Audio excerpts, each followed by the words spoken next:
Miracle Rogue is one of the strongest decks in the current format, but if your pop-off turns look like this, you're not winning as many games as you should. I'm Uncorrupt, and I'm going to help you get your win rate up with this deck.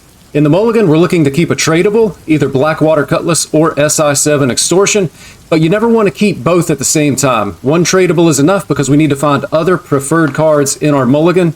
If you find yourself with a Blackwater Cutlass and an SI7 Extortion, you want to keep the Cutlass and mulligan the Extortion. Other cards that we're going to want to look for are Shroud of Concealment, Necrolord Draka, Edwin Defias Kingpin, Wildpaw Knoll, and specifically in the Druid matchup, you want to keep Sinstone Graveyard. Next, we need to talk a little bit more about our Wildpaw Knolls. Wildpaw Knolls, we want to get down on the board as early as possible in almost every matchup. They can trade with opposing minions to buy us more time in the game. They can also just go face to start to work on our opponent's health. The only matchup where you would want to keep your Wildpaw Knolls is in the Miracle Rogue mirror match.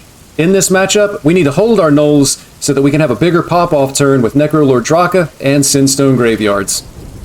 Next up, just a quick word about the Rogue location, Sinstone Graveyard. You're going to want to make sure that you always play this card on the far right side of your board. And the reason why is because the minion is going to spawn to the right of your location. Now when it doesn't matter, it doesn't matter. But when it does matter, for example, if your opponent is playing an infused Insatiable Devourer, you want to make sure that your stealth minion can't be hit, and if your minion is already out of stealth, you want to make sure that you limit the amount of minions that your opponent can actually remove from your side of the board. And last but not least, the most important thing, we need to talk about when do you go off. So we're going to get into a game here. We're going to keep Necrolord Draka. I'm going to mulligan the graveyard. It looks like we're actually against Mage. We're going to hope to be able to hit a tradable, and of course, Shroud. And the other... Oh, we hit a double tradable here. So we're going to want to trade these in the correct order. I always like to trade Extortion first, just because I don't want the Cutlass discount to go on the Extortion. So we're going to do that. And it's also important to keep track of just how much your Knolls are going to cost. So if we trade on turn 1, Knolls are now going to cost 2. And we're just going to trade again here. So we actually hit a Knoll. The Knoll is only 1. We could go ahead and play it, but I think I'm going to wait one more turn just to get 3 Knolls.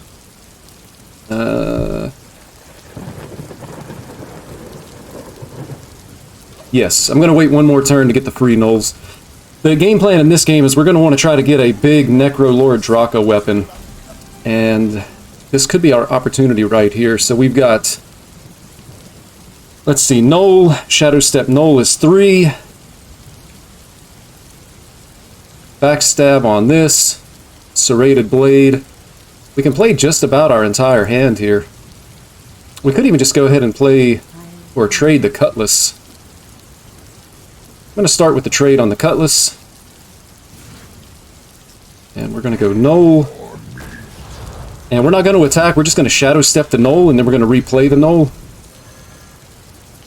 Because we want to be able to backstab the Bran. We're going to go backstab. And we want to go ahead and use our...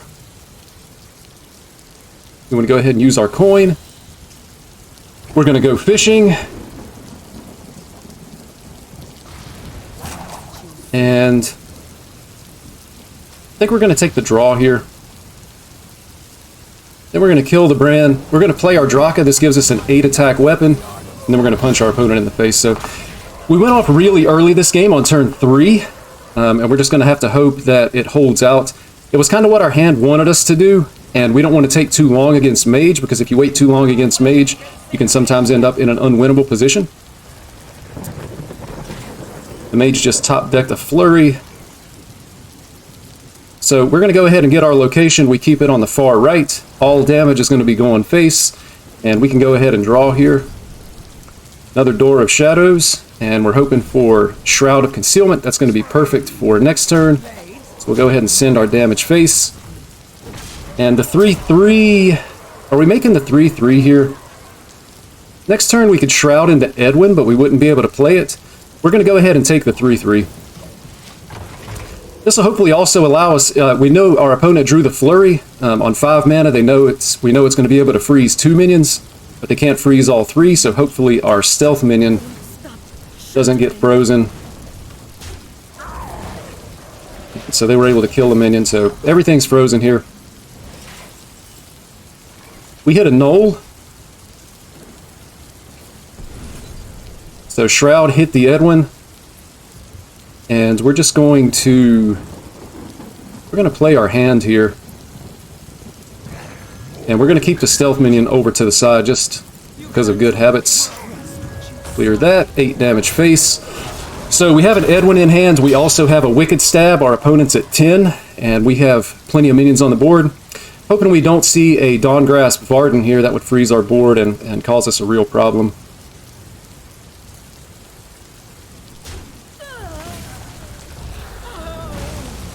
We see the Deathborn come out. And that's actually just lethal. So we finish off our opponent. Nice little turn 6 kill. And GG to our opponent. Our opponent's showing Rogue this time. We're just going to keep Edwin. And likely expecting it's either going to be the Shark version of Miracle Rogue with all the coins, or it could be Death Rattle Rogue. We got Null tradable and Edwin, so this is a good opening hand. Our opponent trades. Shadow Step is going to be really good for our Edwin here as well. Rep is good too.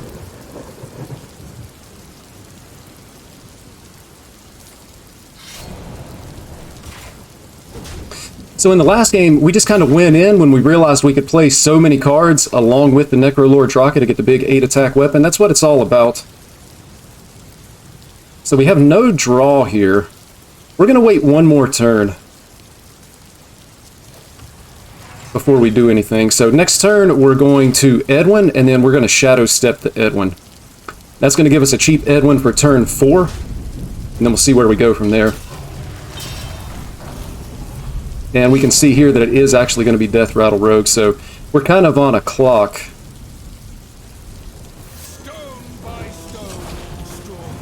So we get the Edwin down.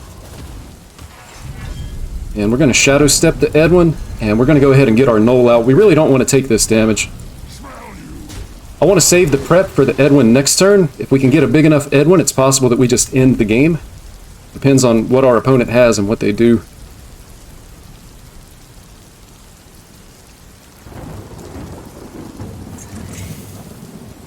We see the graveyard come down here, so that means next turn they could potentially go in with like a Swift Scale Trickster and a smoke screen.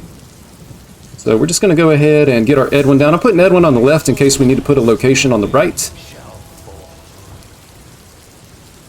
And we're going to prep out the Shroud here. So we hit our second Null. The Null is definitely being played, and we hit another prep. So we're going to keep the Edwin chain going. We're going to equip the weapon. Again, just go for a bigger Edwin. Gone Fishing is now free. And we're actually going to take the Sinstone Graveyard because we don't have enough mana to be able to play the Draka this turn. But we are going to be able to play the Graveyard. Serrated Bone Spike. We're not going to be able to get the Bone Spike in, unfortunately, because we don't have a minion that we can kill. Actually, I take that back. We're going to play our... We don't have another prep. Yeah, we don't have another prep, so we're doing this, and we're going to make sure that we summon our minion here, location on the far right. So now we've got the biggest board we could possibly make. We've got the 11-11, we have a 9-9 stealth, and our opponent is really on the ropes. They got to make something happen here, or we just kill them next turn. We still have a lot of cards in hand, and we also know that Necrolord Draka is on the bottom.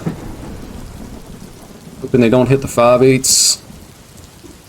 Suspense is killing me. We don't mind taking damage from the mine. It's really about whether or not they can stop us from killing them.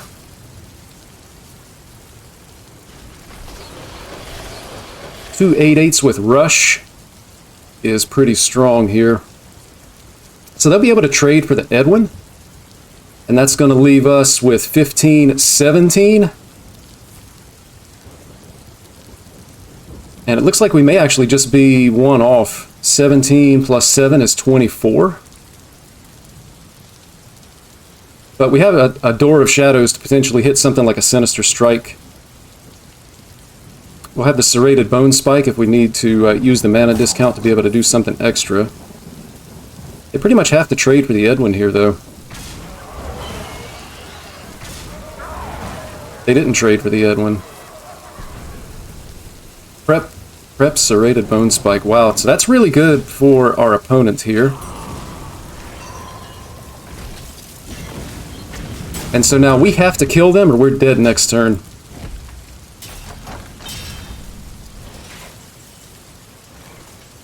Let's see, we only have 14 and we don't have a realistic way of being able to kill them. We can't do 11 extra damage unless we hit exactly another Wicked Stab. But we won't have enough mana to be able to play it. So we might have to try to clear the board and just hope that they can't kill us. We're going to start with the Door of Shadows. It's actually infused. And unfortunately we hit Shroud. We can pull Necrolord Draka, but that's not really going to help us here. I'm thinking we actually make this trade. Double Spike doesn't even really help us here.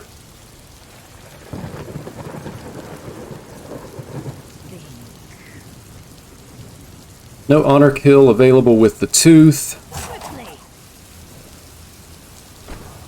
Gonna go ahead and take a quick trade here. Another extortion is gonna be...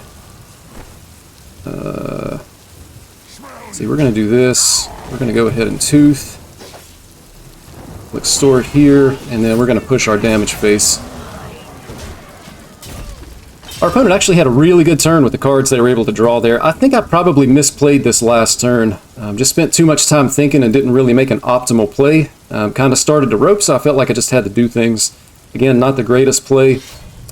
And we actually just died. They're going to re-equip the weapon here, and that's going to finish us off. So we went in, we had a really strong turn, and unfortunately our opponent was able to answer it with what they drew. This is actually a really tough matchup for this deck, so it's not surprising that we lost. But we can feel good knowing that we played correctly and did the best that we could. That's going to do it for the video. I'm Uncorrupt. Thank you for watching, and good luck playing Miracle Rogue out on the ladder.